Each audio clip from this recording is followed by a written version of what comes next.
Now comes the process of assimilation. Israel becomes swallowed up by the nations. Since you act like the nations, you should look for contact with the nations.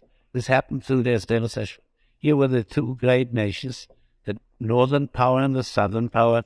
This is the one is Ashur on one side, which comprises at times we call Syria and Lebanon.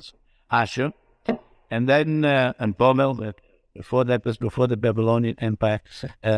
So everything is Ashur in the north, and Mitzrayim in the south.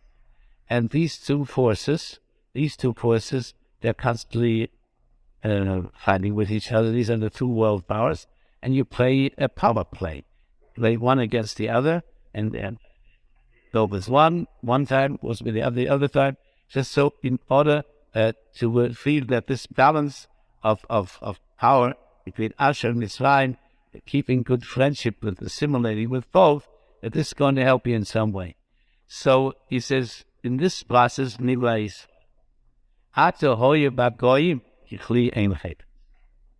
you think his Jews that mingle with the Gentiles, they'll be highly respected amongst the Goyim. He says, there comes a moment, Ata means there comes a moment, maybe at the beginning, Ata, please, there comes a now, where there are be amongst the Goyim like a vessel that ain't chavetz, that nobody desires. Once they'll squeeze out the Jew for what it's worth, and then the sky.